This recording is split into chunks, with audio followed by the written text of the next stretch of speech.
Hello students, आज हम बात करेंगे pair of linear equation in two variables में क्रॉस मल्टीप्लिकेशन की। आइए हम बात करते हैं क्रॉस मल्टीप्लिकेशन का जो भी फॉर्मूला आप यूज करते हैं या जिसकी हेल्प से आप सोल्यूशन फाइंड करते हैं वो कैसे फाइंड किया गया। एक्चुअल में जितने भी फॉर्मूले बनाए जाते हैं वो उनका कहीं ना कहीं स्टैंडर्ड फॉर्म से रिलेशन होता है।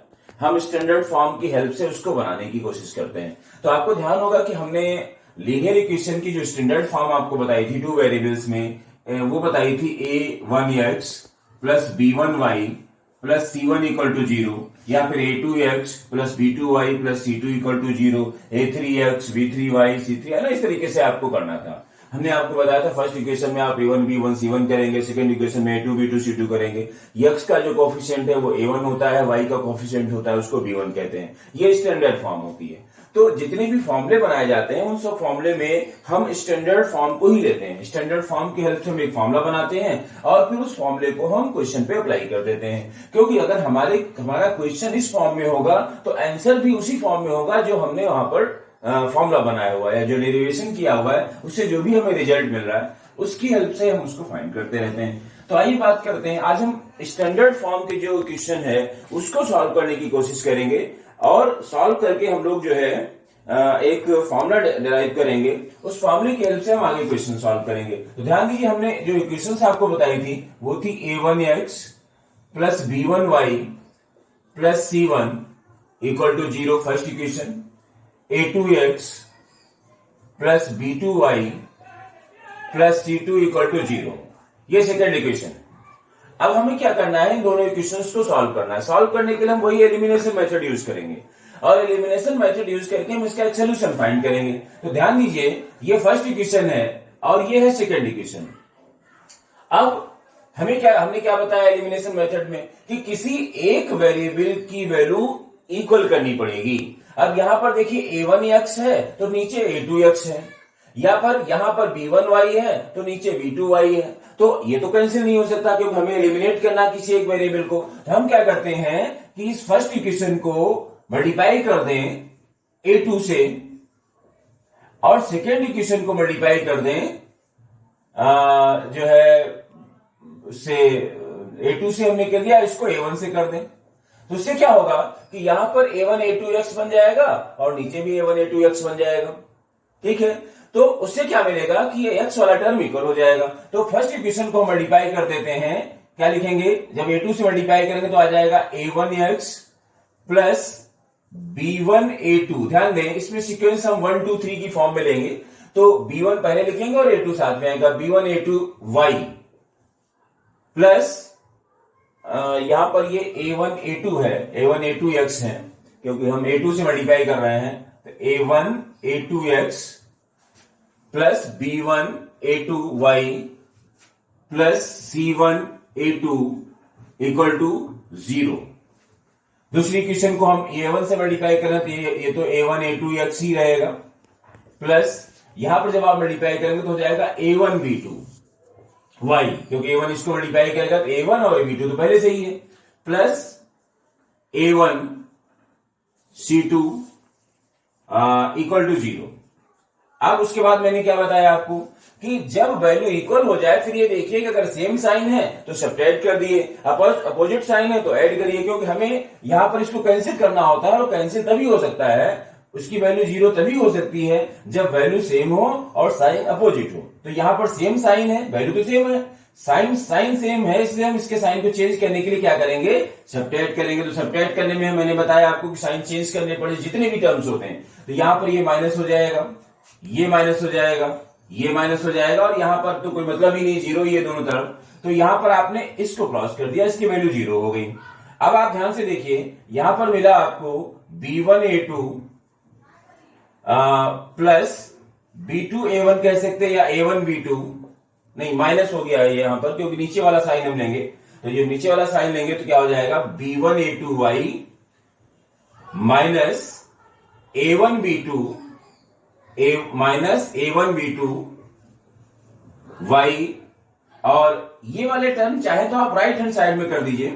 तो राइट हैंड साइड में चलिए अभी तो फिलहाल हम कर लेते हैं ऐसे ही। तो ये हो जाएगा plus c1 a2 minus a1 c2 equal to 0।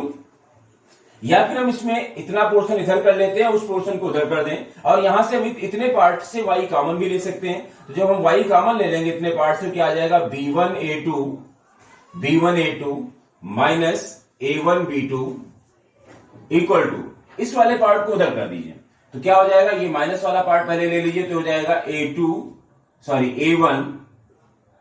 a1c2 और माइनस c1a2, या फिर यहां पर y की वैल्यू आ जाएगी a1c2 माइनस c1a2 अपॉन, ये वाला पोर्शन नीचे जाएगा, तो ये हो जाएगा b1a2 माइनस a1b2, और इस तरीके से हमने यहां पर y की वैल्यू फाइंड की। फिर हम क्या करते हैं, इस y की वैल्यू को किसी इक्वेशन में पुट करेंगे। तो मान लीजिए हमने फर्स्ट इक्वेशन ले ली जिसमें हमें y की वैल्यू पुट करनी है। तो फर्स्ट इक्वेशन क्या है, a1x plus b1y plus c1 equal to 0 है। इसमें आप चाहें तो c1 वाले पार्ट को पहले ही उधर कर दीजिए, तो ये हो जाएगा a1x plus b1y equal to minus c1 मान लीजिए हमने ले लिया, क्योंकि हम इधर राइट हैंड साइड में ले ही रहे हैं इसको। अब हम y की वैल्यू पुट करेंगे, तो ये हो जाएगा a1x plus b1 into y की वैल्यू क्या है, a1c2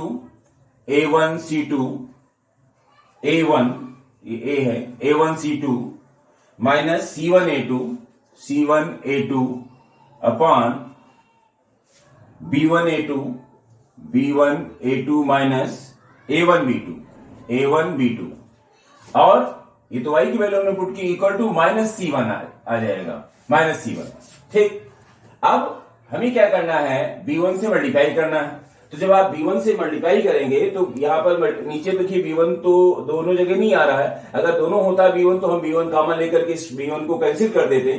तो हम क्या करेंगे, यहां पर a1x प्लस, यहां पर आप इससे मल्टीप्लाई कर दीजिए, ये y की वैल्यू है, a1c2 चेक कर लेते हैं एक बार, a1c2 माइनस c1a2 और b1a2 माइनस a1b2। ठीक है, मल्टीप्लाई करेंगे तो हो जाएगा a1b1c2 माइनस b1c1a2 अपॉन, ये हो जाएगा b1a2 minus a1b2 equal to minus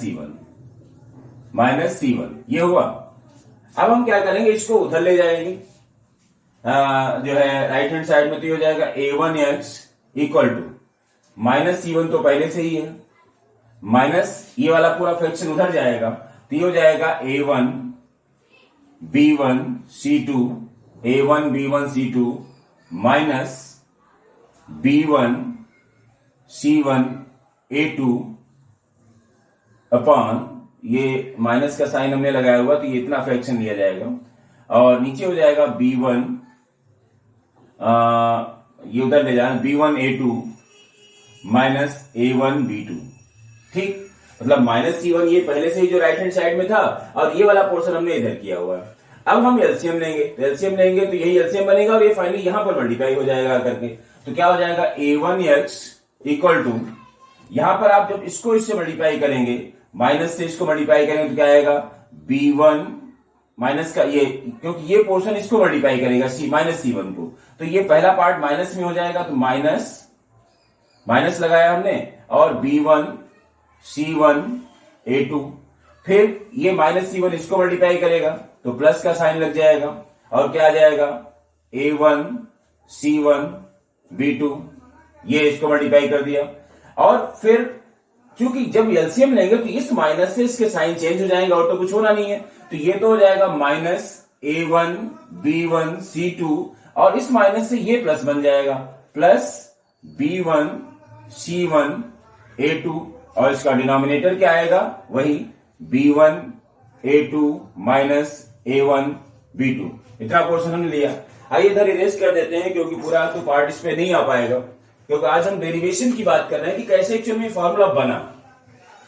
तो आइए यहां से थोड़ा सा इरेज कर देते हैं, क्योंकि हमें x और y की वैल्यू की जरूरत होती है, इसलिए y की वैल्यू को हम रखेंगे यहां पर, ये y की वैल्यू नीचे लिखी हुई है, और x हम फाइंड करने की कोशिश कर रहे हैं। अब आप ध्यान से देखिए, यहां पर जब हम a1 इसकी वैल्यू फाइंड करेंगे x की, तो ये a1 नीचे जाएगा, और a1 नीचे जाकर के इसको मल्टीप्लाई करेगा, लेकिन इसमें और भी शायद कुछ पोर्शन आपको मिलेगा, ये चेक कर लेते हैं। पहले प्लस वाला पोर्शन ले लीजिए, एक्स a1x इक्वल टू, ये आ रहा है कुछ पोर्शन शायद कैंसिल हो रहा होगा, ये चेक कर लेते हैं। b1c1a2, b1c1a2, ध्यान दीजिए यहां पर ये कैंसिल हो रहा है क्योंकि ये माइनस का b1c1a2 है और ये प्लस का b1c1a2 है, इसलिए इस पोर्शन को तो हम हटा देते हैं, इसकी जरूरत ही नहीं है। अब क्या बचा आपका, a1c1b2 माइनस a1b1c2, और नीचे क्या आ जाएगा, वही b1a2 माइनस a1b2। ठीक, अब आप ध्यान से देखिए तो a1x इक्वल टू, ऊपर a1 कॉमन मिल रहा है तो आप a1 कॉमन ले लीजिए, तो ब्रैकेट में क्या बचेगा, c1b2 माइनस b1c2, और नीचे आ जाएगा वही b1a2 माइनस a1b2। अब आप देखिए ये a1 और ये a1 कैंसिल हो जाएगा और फाइनली x की वैल्यू क्या आपको मिली, c1b2 minus b1c2 upon b1a2 minus a1b2, ये आपको x मिल गया और ये आपको यहां पर जो मिला था ये y था, ये आपको y मिल गया, दोनों वैल्यू हमें यहां x और y की मिल गई। अब आइए ध्यान से एक चीज देखें तो दोनों का डिनोमिनेटर सेम है। अब हम देखिए इसको अरेंज कैसे करते हैं, क्योंकि अब ऐसे इतना लंबा फॉर्मूला तो याद नहीं होगा, तो इसके लिए कोई ना कोई टेक्निक अप्लाई की जाती है। तो उसको देख लेते हैं कि क्या है एक्चुअल में टेक्निक, हम कैसे क्वेश्चंस को करते हैं, मतलब कैसे ही पूरा फॉर्मूला बना करके तैयार किया जाता है और कुछ इस तरीके से बनाया जाता है कि आप उसको नहीं भूलते। तो आइए इसको इरेज कर देते हैं और फिर फाइनली इस अरेंजमेंट की तरफ हम चलते हैं। तो सोल्यूशन मैंने बताया, मैं ये बताना चाह रहा हूं कि एक्चुअल में ये जो फॉर्मूले का डेरिवेशन भी है ये भी एलिमिनेशन मेथड से ही किया गया है। अब आप ध्यान से देखें, अगर हम इस पोर्शन को यहां कर दें, जैसे एक्स वाला पार्ट देखिए, अगर क्योंकि एक्स के नीचे यहां पर 1 है, क्रॉस मल्टीप्लिकेशन में हम चाहें तो इस पोर्शन को यहां पर कर देंगे, ऐसे आ जाएगा, यहां 1 रह जाएगा। मतलब हम इसको ऐसे लिख सकते हैं, x equal x upon c1b2 minus b1c2 equal to, भाई ये पोर्शन में क्रॉस मल्टीप्लिकेशन में इस पोर्शन को उठाया और इसको क्रॉस मल्टीप्लिकेशन में यहां लगा दिया, तो यहां पर इंटू 1 माना जाएगा, तो ये 1 अपॉन ये बचेगा, ये हो जाएगा 1 अपॉन क्या आ रहा है, b1a2 माइनस a1b2, ये तो हो गया x।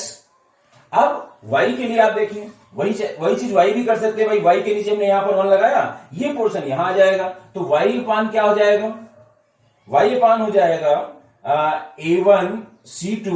a1c2 minus c1a2 equal to, यहां पर हो जाएगा 1 अपान b1a2 माइनस a1b2। ठीक, अब इस पोर्शन को भी हटा देते हैं। हमने देखिए बस चेंज करते हुए हम चले जा रहे हैं, बाकी हमने कुछ नया काम नहीं किया है। अब आप गौर से देखें, x upon c1b2 minus b1c2 की वैल्यू जो है वही y अपान जो आ रहा है a1c2 माइनस c1a2 की वैल्यू भी वही है।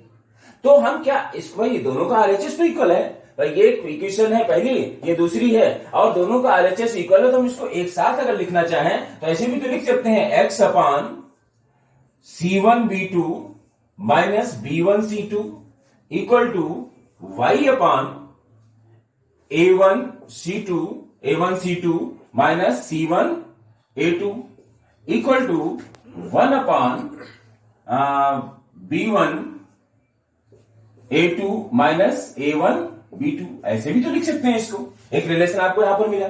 अब इसको भी लिखने की एक टेक्निक होती है, आप समझिएगा इस चीज को, हम ऐसे भी कर सकते हैं, x अपान, हम इसको लिखते हैं यहां पर b1, इसमें b1 b2 इस तरीके से लिखा जा सकता है, या b2 b1 कर सकते हैं, लेकिन जनरली आप लोगों को जो लर्न करने की जो टेक्निक होती है उसमें क्या होता है कि हम b1 को पहले ले लेते हैं, क्योंकि आपको ध्यान होगा कि एक प्रोसेस होता है कि अगर मान लीजिए हम ऐसे ऐसे टर्म्स लिखे, एक टर्म ये है, दूसरा ये है, ये, ठीक है, तो इसके प्रोडक्ट से हम हमेशा इसके प्रोडक्ट को सब्ट्रैक्ट करते हैं। ये आगे आने वाले क्लासेस में आप मैट्रिक्स वगैरह पढ़ेंगे तो वहां पर भी ये सारी चीजें आपको बताई जाती हैं, है ना। मैट्रिक्स का डिटर्मिनेंट में इसकी हम बात करते हैं, जो 11th क्लास में हम बात करेंगे। तो यहां पर क्या होता है कि इसके प्रोडक्ट से हमेशा इसके प्रोडक्ट को माइनस किया जाता है। अब वैसे देखा जाए तो यहां पर जो एक रिलेशन आ रहा है इसमें ऐसे है B1 B2 B2 B1 और ये हो रहा है आपका C2 C1, ये रिलेशन आ रहा है। अब देखिए B2 C1 ये आ रहा है B2 C1 minus B1 C2 ये रिलेशन मिल रहा है। लेकिन अब लर्न करने में आपको प्रॉब्लम ये हो सकती है कि भाई B2 B1 थोड़ा सा ऑड लग रहा है, अगर ये B1 B2 होता तो ज्यादा अच्छा होता। तो एक काम हम ये कर सकते हैं कि हम पूरी इक्वेशन में -1 से मल्टीप्लाई कर दें तीनों ही टर्म को। भाई तीनों ही टर्म को जैसे हमने यहां पर -1 लगा दिया, बाहर -1 लगा दिया, इसके भी बाहर हमने -1 लगा दिया और इसके भी बाहर हमने -1 लगा दिया, इसकी सीक्वेंस तुरंत चेंज हो जाएगी। भाई जब हम -1 से मल्टीप्लाई करेंगे तो आप चाहे -x ऊपर कर दीजिए, चाहे आप -1 का मल्टीप्लिकेशन नीचे कर दीजिए, क्योंकि किसी भी फ्रैक्शन में जो फ्रैक्शन है वो उसमें मतलब -1 से अगर हम मल्टीप्लाई करना चाहते हैं या माइनस से मल्टीप्लाई करना चाहते हैं तो चाहे हम न्यूमरेटर को करें चाहे डिनोमिनेटर को करें उससे कोई फर्क नहीं पड़ेगा, क्योंकि -5/6 की जो वैल्यू जो होगी वही 5/-6 की वैल्यू होती है, दोनों ही नेगेटिव फ्रैक्शन माने जाते हैं। तो चूंकि हमें नीचे की सीक्वेंस चेंज करने की जरूरत है, इसलिए हम क्या करेंगे, -1 से तीनों इक्वेशन को, तीनों पार्ट को, सॉरी इक्वेशन नहीं कहेंगे, एक ही इक्वेशन है, तीनों ही पार्ट को -1 से डिनोमिनेटर को मल्टीप्लाई कर देते हैं। तो ये जो प्रॉब्लम B2/B1 मतलब B2 B1 की प्रॉब्लम जो आ रही है वो B1 B2 में कन्वर्ट हो जाएगा। मतलब ये थोड़ा सा और लग रहा है तो इसको आप कर सकते हैं, और नहीं करना चाहे तो ऐसे भी कर लेंगे, कोई प्रॉब्लम नहीं है। लेकिन बेसिकली जो फॉर्मूला आपको बुक्स में मिलता है वो B1 B2 की फॉर्म में मिलता है। तो B1 और B2 की फॉर्म में कन्वर्ट करने के लिए हमने क्या किया कि सारे टर्म्स को -1 से मल्टीप्लाई कर दिया। अब इसके ऊपर इरेज करके फाइनल फार्मूला ऊपर लिख देते हैं। अब देखिए फाइनली फार्मूला क्या बन करके तैयार हो रहा है उसको समझ लें आप, फिर हम इस फॉर्मूले को क्वेश्चंस पे अप्लाई करेंगे। क्या बना, x अपान, अब देखिए जब हम -1 से मल्टीप्लाई करेंगे तो ये प्लस में हो जाएगा, ये माइनस में हो जाएगा, तो क्या आएगा B1 C2 minus C1 B2 equal to y upon, यहां पर ये प्लस में हो जाएगा, C1 A2 minus A1 C2 equal to 1, ऊपर तो 1 ही रहेगा क्योंकि -1 का मल्टीप्लिकेशन हम डिनोमिनेटर में कर रहे हैं, तो ये पॉजिटिव हो जाएगा। क्या हो गया, A1 B2 minus B1 A2, ये बन गया करके फाइनली फॉर्मूला बन करके तैयार हुआ। अब आप ध्यान से देखिए, इसको भी हटा देते हैं। अब हम इसका फाइनल जो अरेंजमेंट है वो आपको बता देते हैं जो आपको याद करना है, क्योंकि ऐसे भी लर्न करने में थोड़ी सी प्रॉब्लम होती है। अब इसको कैसे लिखा जाता है, x अपान, इसको ऐसे लिखेंगे B1 B2 C1 C2। अब ध्यान से देखिए क्या हो जाएगा, B1 C2 minus B2 C1 या C1 B2, ये बनेगा। भाई इसके प्रोडक्ट से इसके प्रोडक्ट को माइनस किया जाता है। यहां पर y अपान आप लिखेंगे तो क्या मिलेगा आपको भाई, और ध्यान दीजिए यहां पर ऐसे लिखेंगे C1 C2 और A1 A2, ये मिल रहा है। आप देखिए C1 A2 ये बनेगा और माइनस A1 C2 ये बन जाएगा, ठीक, इक्वल टू 1 अपान, यहां पर हम क्या लिखेंगे, A1 A2 और B1 B2, वो देखिए रिलेशन मिल रहा है, A1 B2 ये है और माइनस B1 A2 ये मिल रहा है। अब देखिए इसको लर्न करने की टेक्निक क्या है, आप ध्यान से देखिएगा, x के नीचे आ रहा है B1 B2 पहले आ रहा है, फिर C1 C2 आ रहा है, मतलब शुरुआत आपको कहां से करनी है, B से, B1 B2 लिखना है, फिर ये C1 C2 हो जाएगा। और हमेशा जो सीक्वेंस आएगी वो A के बाद B आएगा, B के बाद C आएगा और C के बाद फिर से आएगा, मतलब ये साइक्लिक होता है हमेशा। B के बाद C आया, C के बाद A आया, A के बाद B आएगा। और एक चीज ध्यान देने की जरूरत है कि जहां पर इसका एंड हो रहा है वहीं से इसकी स्टार्टिंग हो रही है। आप देखिए C1 C2 से ये समाप्त हो रहा है, तो C1 C2 से ये स्टार्ट हो रहा है, ये A1 A2 से इसका एंड हो रहा है, तो यहां पर A1 A2 से स्टार्ट हो रहा है। तो आपको क्या याद रखना है कि B से स्टार्ट करें तो BC होगा पहले, फिर चूंकि ये C से समाप्त हुआ तो CA बनेगा, क्योंकि C के बाद फिर A को आना होगा क्योंकि साइक्लिक होता है, और फिर A पे ये समाप्त हो रहा है तो A से स्टार्ट होगा और B पे आएगा। तो फाइनली फार्मूला बनकर के ये तैयार हो गया। अब मान लीजिए इस फार्मूले को पूरा रिवाइज कर देते हैं और आप एक बार डायरेक्टली फार्मूला लिख करके देख लीजिए क्या आ रहा है, तो समझ में आ जाए। पूरे फार्मूले को हमने हटा दिया, लेकिन एक चीज ध्यान दीजिएगा कि ये जो डेरिवेशन हमने किया है ये लीनियर इक्वेशन इनटू वेरिएबल के स्टैंडर्ड फॉर्म से किया है। मतलब ये कि जो हमने फॉर्मूला बनाया है वो इस फॉर्मेट पे था question, A1x plus B1y plus C1 equal to 0 और A2x plus B2y plus C2 equal to 0, इस फॉर्मेट से हमने इस फॉर्मूले को बनाया है। तो ये ध्यान दीजिएगा कि अगर आपका क्वेश्चन कुछ इस तरीके से लिखा है x plus y equal to 5 लिखा हुआ है, और आप सोचें कि ये A1 हो गया, ये B1 हो गया, या C1 हो गया, नहीं, क्योंकि फॉर्मूला इस स्पेस पे बना ही नहीं है। आपको क्या करना पड़ेगा, इसको इधर लाना पड़ेगा, तो ये x plus Y minus 5 equal to 0 करेंगे, तब आपको A1 मिलेगा 1, B1 मिलेगा 1 और C1 माइनस 5 मिलेगा। तो ये ध्यान दीजिएगा कि जब आप क्वेश्चन को करेंगे, क्योंकि अगर आप डायरेक्टली उसको उधर ले लेंगे तो जो लास्ट में हम 1 अपॉन लिख रहे हैं उसको अब हमें -1 करना पड़ेगा, ठीक है। तो जितने भी क्वेश्चंस करें उसमें हमेशा उसकी स्टैंडर्ड फॉर्म में उसको पहले कन्वर्ट कर ले और तब उस रिलेशन को आप अप्लाई करें, ये ध्यान देने की जरूरत पड़ेगी यहां पर। तो अब हम डायरेक्टली देखिए फॉर्मूला लिख देते हैं और कोई एक सिंपल क्वेश्चन कर लेते हैं, उसके बाद फिर देखते हैं नेक्स्ट लेक्चर में हम लोग इसकी और बात कर लेंगे। जैसे फॉर्मूला क्या था, x अपान, आपको ध्यान होगा हमने कहा था b से स्टार्ट करना है, तो b1 b2, फिर b के बाद क्या आएगा c, तो c1 c2 equal to y अपान, अब ये c से समाप्त हुआ, वही से स्टार्ट करना, तो c1 c2 और a1 a2 ये हो गया, इक्वल टू 1 अपान, अब ये a1 a2 से एंड हो रहा है, तो a1 a2 ले लीजिए और a के बाद b आएगा, तो b1 b2, आपने ये फॉर्मूला बन करके तैयार हो गया, ठीक है। तो इस तरीके से आपकी समझ में फॉर्मूला तो आ ही गया होगा कि किस तरीके से हमने फॉर्मूले को बनाया।